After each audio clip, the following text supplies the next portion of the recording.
Good morning, everybody. I hope you are having a fabulous day. So we are going to talk about how to drive business during off-peak seasons. This is something that I hear a lot from people. Oh, it's slow. I don't know what to do. How do I get business? What do you do during the slow times? So first, we're going to talk about activities that you should be doing during this off-peak season. The first one is gathering customer reviews. Customer reviews are so important because people will look you up. So when somebody Googles you, for instance, you should know what they are going to see. The first thing that they're going to see is perhaps your Zillow profile page, or if you have a website, anything that relates to you and your business. So if you're looking for a new restaurant, the first thing that you look for is reviews. What are people saying about this restaurant? Do I want to try this restaurant? So it's important for you to gather those customer reviews so that when somebody is looking you up, they know the experiences that others have had with you, and they know that they are in good hands when working with you. So when there's not much to do and you feel as though it's an off-peak season and times are slow, this is a great opportunity for you to go back, make sure that you have received a review from everyone that you've worked with. The second thing is continuing to create remarkable social media content. Don't just take a nap, right? You're just like, oh, it's off peak. That's slow right now. So I'm just going to stop doing everything that I normally did, right? You just stop being a real estate agent. You never stop being a real estate agent. So keep up that social media content. Don't give up, even if you're not posting a sold, or just listed. It doesn't matter. Keep up the content. And don't forget just this additional piece to social media.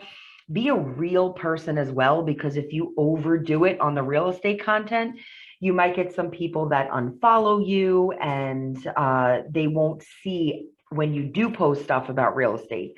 The idea is to be a real person with a business.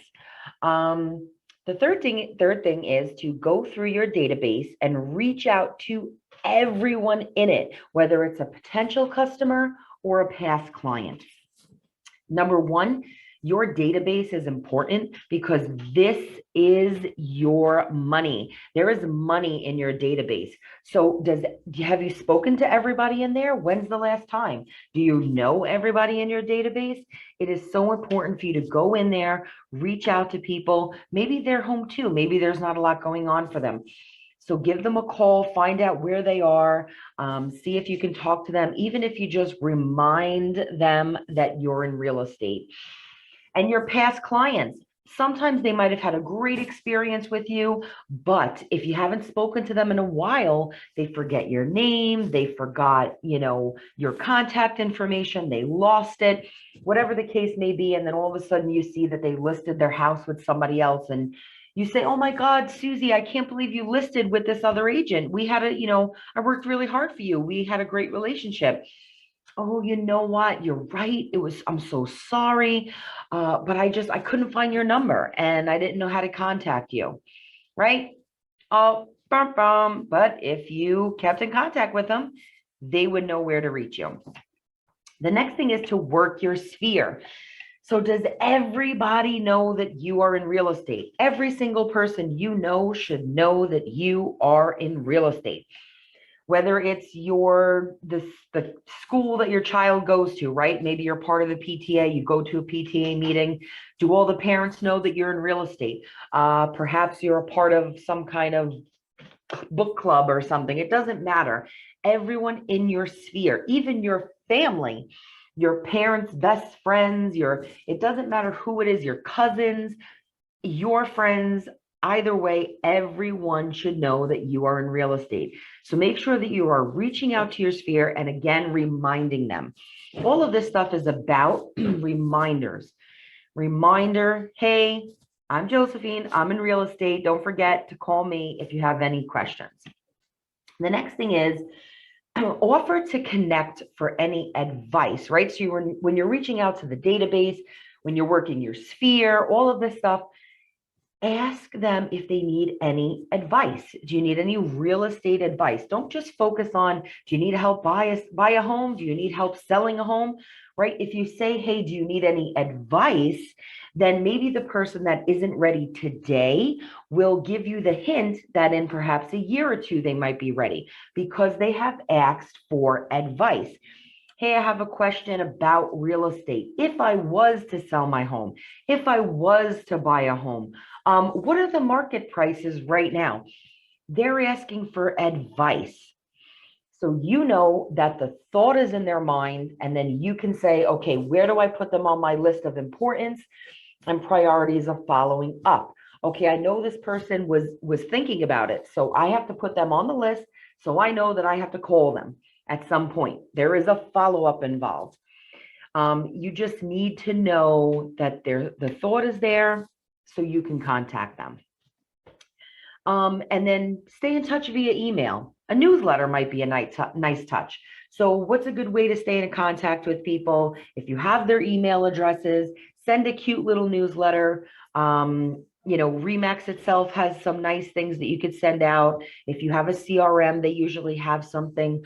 All of these stay in touch programs, MailChimp and BombBomb and all of these things usually have some sort of newsletter that you can create.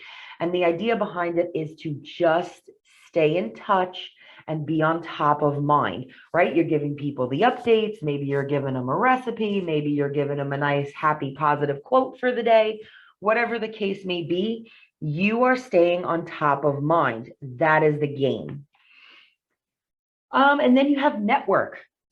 So what are you doing? Are you a part of any groups? Are you attending any real estate events? There is a huge Inman event, usually in January. Are you going to that event? Are you networking with people? Are you joining? Maybe you have same interests. Doesn't have to be real estate related, but just network with other people. Become a part of groups that you have interest in, right? I happen to join a Disney group because I love Disney. So I'm in this Disney group and I found out that there are other Disney lovers who are real estate agents. And there's a whole Disney real estate group, right? I found this because I was initially a part of one group related to an interest that I have. And from there, you gain a network of people. Hey, you have a contact in New York? I'm here for you. Oh, I need a contact in this part of the world. Okay, great. I made this contact through the network that I have joined and become a part of. The next thing is to hold a workshop for first-time home buyers or sellers. I've seen a lot of people, they're holding, you can hold an in-person, you can hold a Zoom. Zooms are always easier, of course, less costly. Hold a workshop for first-time home buyers and sellers. You can provide some information. You can have a Q&A, partner with some of your mortgage brokers, attorneys that might be able to provide some value as well to these people that are looking to perhaps buy a home in the future or sell their home in the future. So it's great to have that. The next thing is to practice your scripts. This is the perfect time, right? You maybe you're not on a lot of appointments, and then I've heard the excuse, well, I don't have time to practice, I don't have time to do this. Well, if you're saying it's off peak season and you don't have a lot going on, now's the time. Practice. Even if you have a person like an accountability partner that you sit with every day, practice your scripts, whether it's a buyer script, a seller script, whatever it is, practice talking to people. When you start playing an instrument, you don't just read the music and all of a sudden you're a wonderful player. I can play guitar miraculously overnight because I read the book. You have to practice every day. It's the same thing with doing real estate. You need to practice speaking to people. You need to practice potential objections that you may encounter. You need to practice. That's why they have public speaking classes. Maybe you're scared to talk in person or in front of a group or whatever the case may be. You're scared to answer the phone. You're scared to make the phone call and get the rejection. Either way, you need to practice your scripts. Now's the time. The second thing is to door knock. I've seen a couple of people have some creative ideas, especially during the holiday season. knock on the door, happy holidays, happy new year, whatever it is. Here's my cookies, here's my business card, some information for me if you need some real estate advice. I've seen all kinds of things happen, especially again, those past clients. Don't let them forget you. It's going to really hurt your heart. The next thing is to look for some sponsorship opportunities. So, is there anything that you can sponsor? For instance, I always go back to the school thing. In my kids' school, they always throw a like the auction, and we've sponsored that before. So what can you do again to get your name out there? Have you been to an event and seen sponsored by, right? Why shouldn't your name be up there? Why not get the advertisement, the marketing? Oh, it was so wonderful of you to sponsor this event. Thank you so much, right? The next thing is to work on revamping your marketing campaigns. So maybe you have a campaign out right now. Is it working?